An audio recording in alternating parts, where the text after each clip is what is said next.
You look up at the sky and keep searching, as if somewhere out there, above the clouds, you're answering the question of why you still haven't found the man who killed you. You find yourself thinking that you still miss them, that you still want to say, I haven't recovered from this yet. And from the outside, it might look like great love or that one special bond.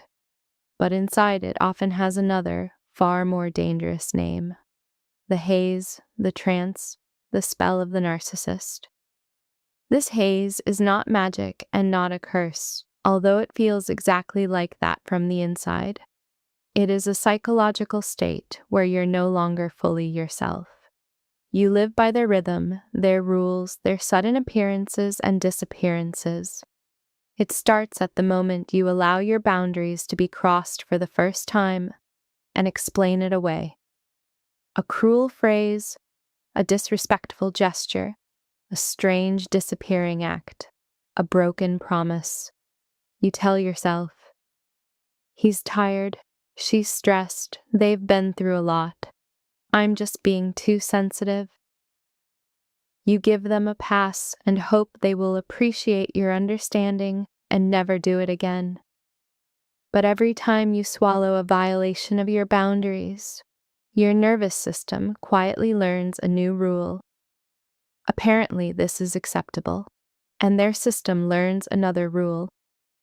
Apparently, I can do this. Step by step, they move one stair above you.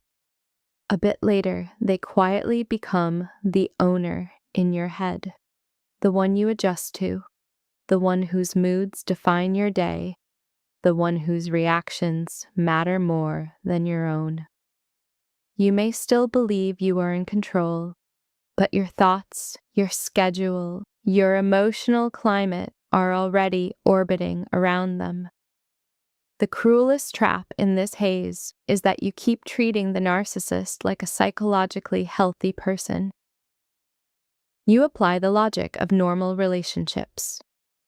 If I show understanding, he will value it. If I am loyal and patient, she will see it and soften. If I give them another chance, they will change. And in healthy partnerships, it really works this way. Loyalty, kindness, empathy, flexibility. These things are seen and appreciated. They make you closer. With the narcissist, your empathy does not register as something precious. It registers as an opening. It is read as weakness. They do not feel your pain the way you feel theirs. They do not notice your inner work, your self-betrayals, your compromises. They notice only that you stayed, and if you stayed once, you can be pushed further. So the familiar cycle begins. Idealization, emotional roller coaster, cold showers, triangulation, devaluation, discarding, and then small pings and mini sugar shows that are never as sweet as the first one. Over time, the cycle shrinks. There is less and less idealization and warmth, and what remains is mostly triangulation, use, and tiny signals, just enough to keep you hooked. What does the victim feel inside this haze? The main thing is the loss of self.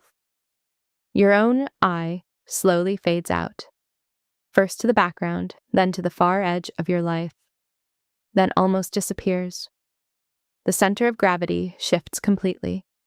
There is them, and there is your relationship with them. Children, family, work, friends, hobbies. All of that starts to feel less important, less real, less alive than the drama of what is happening between us right now. And this is not only psychological, it is biochemical. Every call, every message, every silence, every sudden affection, every cold withdrawal, every like or story, it all hits your system with a wave of stress hormones and adrenaline. Your body gets used to functioning on that cocktail. Over time, you get addicted to this level of intensity. Calm, stable, respectful connections start to feel boring. Not because people are boring, but because your nervous system is no longer used to peace. It is tuned to chaos and sees it as love. That is why it is so much harder to detach from a narcissist than from a healthy partner. After breaking up with an emotionally mature person, you can grieve, feel pain, miss them, but gradually your system comes back to balance. After a narcissist, you feel pulled back as if by an invisible rope. It feels almost physical. Your mind may know how toxic it was, but your body is craving its drug. In this scenario, the narcissist becomes like a dealer. They give you a dose, then take it away. They offer hope, then crush it. They appear, then vanish. And you live in a state of waiting for the next dose. Meanwhile, your health and your life are paying the price. Panic attacks, insomnia, appetite problems, drastic weight changes, inability to focus, chronic exhaustion. You cannot work the way you used to. You cannot create. You cannot stay present. If you had talents, projects, passions, they fade. There is only one storyline in your head. What about them? Even contact at a distance becomes part of the addiction.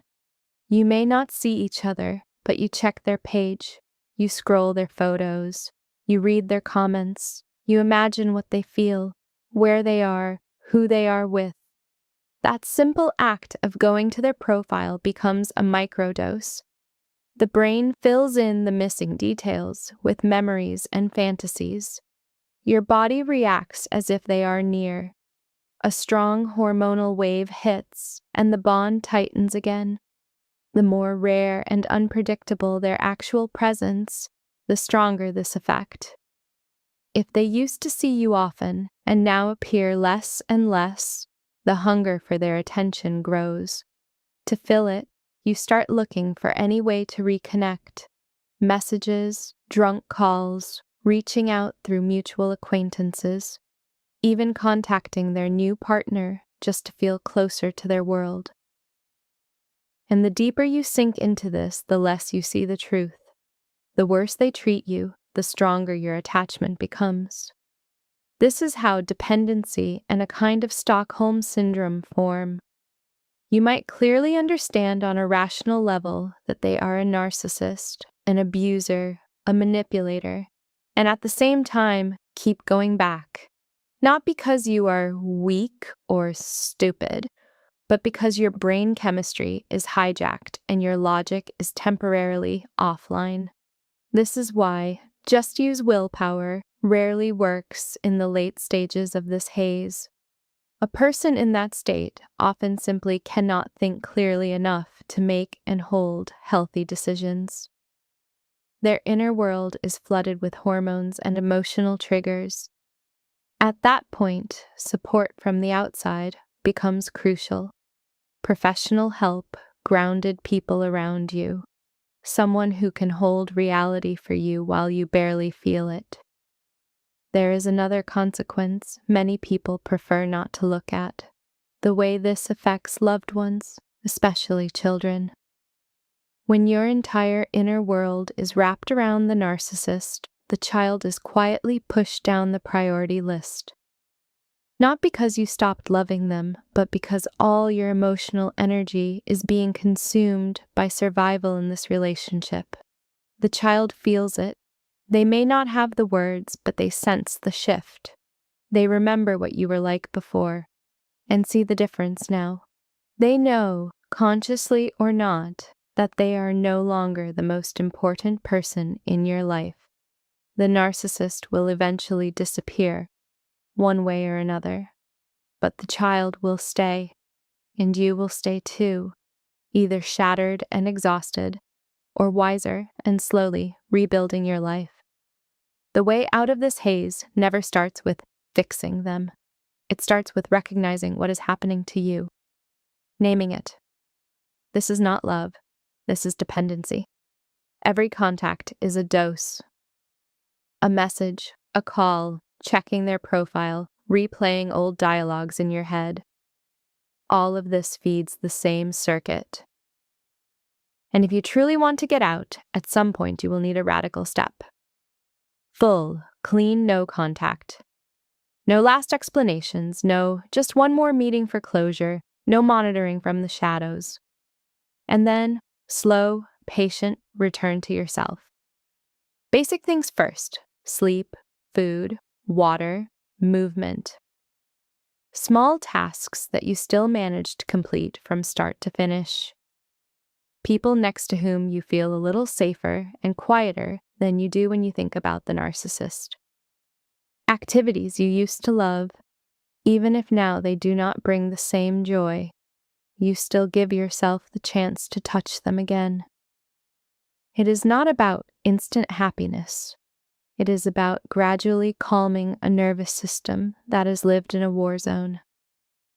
You have the right to a life without reptiles, to a life where you do not need to check your phone every 10 minutes to know your value, to a life where your own I is not buried under someone else's drama, but stands in the center. If this story feels painfully familiar, if you recognize yourself in this description of the haze, please do not stay alone with it. You can write in the comments which stage you're at now, still inside the relationship, trying to leave, or already out but mentally stuck there. Subscribe to the channel, hit like, turn on the notifications so you don't miss new videos. By doing this, you support not only this content, but also that part of yourself that is quietly whispering, "I want a different life. I want to come back to me."